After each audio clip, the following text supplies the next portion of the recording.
University మంచి భవిష్యత్తు కోసం తెలుగు విద్యార్థులు ఇష్టపడే యూనివర్సిటీ. కాల్ 9059052378 9059052379.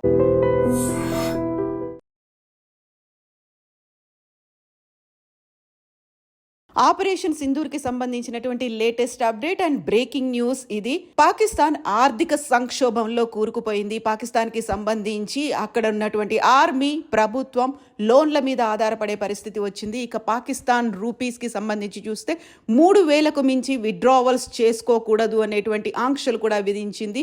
మరోవైపు పాకిస్తాన్ ఆర్మీ చీఫ్ మునీర్ని దించేసినట్టుగా కూడా సమాచారాలు వస్తున్నాయి. ఇంకొక వైపు పాకిస్తాన్ ప్రధాని అబ్స్కాండింగ్లో ఉన్నారు. ఆయన ఎక్కడికో పారిపోయారు, తలదాచుకున్నారు అనేటువంటి వార్తలు కూడా వినిపిస్తున్నాయి.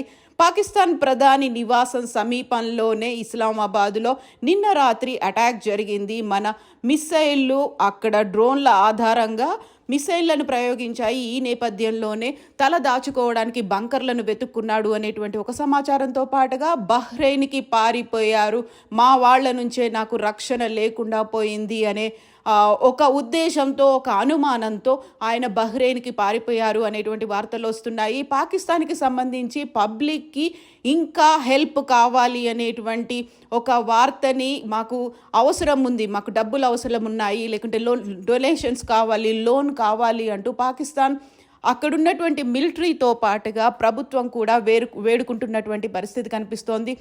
స్టాక్ మార్కెట్లు కుప్పకూలిపోయాయి. సహాయం కోసం ప్రపంచ దేశాల వైపు ఎదురు చూస్తున్నది Pakistan. At the same time మునీర్కి సంబంధించినటువంటి ఇప్పటికీ సమాచారం లేదు. పహల్గాం మీద అక్కడ ఉన్నటువంటి ప్రయాణికుల మీద అటాక్ చేసి అక్కడ సందర్శకులని 28 మందిని చంపిన తర్వాత భారతదేశం ప్రతి దాడులను చేసింది. ఆ తర్వాత పాకిస్తాన్ కూడా తన డ్రోన్లని, ఫైటర్ జెట్లని, మిసైల్స్ని ప్రయోగించడం మొదలుపెట్టింది. కేవలం కశ్మీర్లో మాత్రమే కాదు, పాకిస్తాన్కి సరిహద్దులుగా ఉన్నటువంటి కశ్మీర్, పంజాబ్, రాజస్థాన్, గుజరాత్, ఈ 4 రాష్ట్రాల వెంట బోర్డర్స్ని పాకిస్తాన్ పంచుకుంటుంది. ఈ 4 రాష్ట్రాలను హై అలర్ట్ చేసింది కేంద్ర ప్రభుత్వం. సైరన్లను మోగిస్తోంది. ఎట్ ద సేమ్ టైం జైసల్మేర్లో కూడా ఉదయం నుంచి సైరన్లు మోగుతున్నాయి. ఎట్ ఎనీ టైం ఎప్పుడైనా ఏదైనా జరగవచ్చు అని. చండీగఢ్లో కూడా సైరన్లు మోగుతున్నాయి. అక్కడి నుంచి ప్రజల్ని అత్యవసరమైతే తప్ప బయటికి రావద్దు అనేటువంటి ఒక అలర్ట్ని ప్రభుత్వం జారీ చేసింది. కేంద్ర ప్రభుత్వానికి సంబంధించి రక్షణ శాఖ మంత్రి రాజ్నాథ్ సింగ్ నివాసంలో త్రివిధ దళాధిపతులతో రక్షణ శాఖ మంత్రి సమావేశమయ్యారు. తీసుకోవాల్సినటువంటి చర్యల గురించి, అప్రమత్తత గురించి వాళ్ళు ఇప్పుడు డిస్కస్ చేస్తున్నారు. ఆపరేషన్ సింధూర్కి సంబంధించి ఇది అతిపెద్ద బ్రేకింగ్ ఇష్యూగా చెప్పుకోవచ్చు. ఆపరేషన్ స్టార్ట్ అయినటువంటి దాదాపుగా 2 రోజుల గ్యాప్లోనే 240 నుంచి 330 వరకు ఫైర్స్ అనేవి బార్డర్ మధ్యలో జరుగుతున్నటువంటి పరిస్థితి ఉంది. యాంటీ ఎయిర్ క్రాఫ్ట్స్ గన్స్తో ఒక 4 కిలోమీటర్ల రేంజ్ అనేది ఉంటుంది. ఇండియా యాక్టివేట్ చేసింది, వార్ గన్స్ని ప్రయోగిస్తోంది. దీంతో పాటుగా ఇప్పటికీ పాకిస్తాన్ అనేది ఆయుధాలని దిగుమతి చేసుకుంది చైనా నుంచి. ఈ నేపథ్యంలోనే బలూచిస్తాన్ కూడా ఫ్రీ అయ్యే దిశగా కనిపిస్తోంది. కాబట్టి అక్కడ కూడా ఒక రెబెల్ అనేది ఒక స్టార్ట్ అయిపోయింది. అక్కడ వాళ్ళందరూ కూడా నిరసనలు చేస్తున్నారు. అక్కడ నుంచి పాకిస్తాన్ ఆర్మీని తరిమేశారు. పాకిస్తాన్ మిలిటరీ, బలూచిస్తాన్ మిలిటరీ యాక్టివ్గా అయింది. ఈ నేపథ్యంలోనే చైనా కూడా అప్రమత్తమైంది. ఇరు దేశాల మధ్య సమన్వయం ఉండాలని కోరుతోంది. ఎందుకంటే ఇప్పటికీ పాకిస్తాన్ యూజ్ చేస్తున్నటువంటి ఫైర్ జెట్లు కావచ్చు, డ్రోన్లు కావచ్చు, మిసైల్స్ కావచ్చు, ఇవన్నీ కూడా చైనా నుంచి దిగుమతి చేసుకున్నవే. అది ప్రపంచ దేశాలకు కూడా ఎక్స్పోజ్ అవుతోంది. కాబట్టి చైనా కూడా సంయమనం పాటించాలి అనేటువంటి ఒక మాటతో ముందుకొచ్చింది. ఇక అమెరికా కూడా అదే నినాదాన్ని తీసుకుంది, సంయమనం పాటించాలి. కొన్ని దశాబ్దాలుగా ఇది జరుగుతోందని.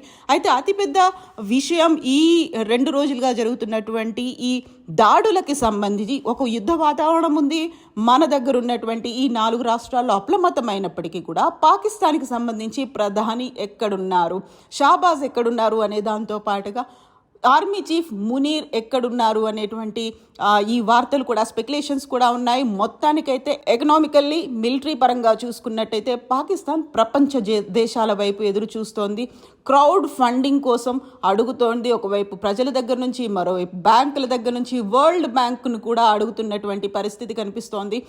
అతలాకుతలమైంది, ఆర్థిక సంక్షోభంలో ఉంది. ఎట్ ద సేమ్ టైం భారతదేశానికి సంబంధించి చూస్తే ప్రతి చోట కూడా హై అలర్ట్ ప్రకటించారు. ఓవరాల్గా అయితే ఒక హెవీ లాస్ జరగకుండా చూడాలి. ఎందుకంటే ఇప్పటికే అయితే షెల్స్ అనేవి ప్రయోగాలు జరుగుతూనే ఉన్నాయి. డ్రోన్స్తో రాత్రంతా కూడా మన దగ్గర ఉన్నటువంటి ఎయిర్ బేస్లని టార్గెట్ చేసుకొని పాకిస్తాన్ మిసైల్స్ని ప్రయోగిస్తే అంతకు మించి మనం కూడా సుదర్శన్ చక్రం లాగా అడ్డుపడి వాటన్నిటిని నిర్వీర్యం చేసినటువంటి పరిస్థితి రాత్రంతా ఉంది. అయితే ఉదయం నుంచి కూడా అవే పరిస్థితులు కనిపించబోతున్నాయి. కాబట్టి అలర్ట్ చేయాలి అని సైరన్లు మోగిస్తున్నారు. ఈ 4 రాష్ట్రాలని అప్రమత్తం చేశారు. ఎట్ ద సేమ్ టైం భారతదేశంలోనే ఉన్నటువంటి మిగతా రాష్ట్రాలన్నిటికి కూడా ఒక అలర్ట్ మెసేజ్ అయితే వెళ్ళింది.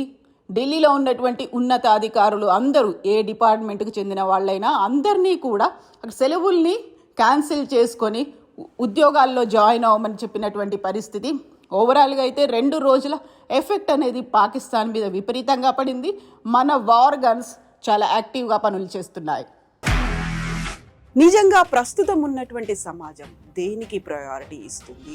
ఆర్థిక సంబంధాల చుట్టూ మాత్రమే తిరుగుతుంది. మళ్ళీ ఎన్నికలంగానే చాలా విరక్తి కలుగుతాం.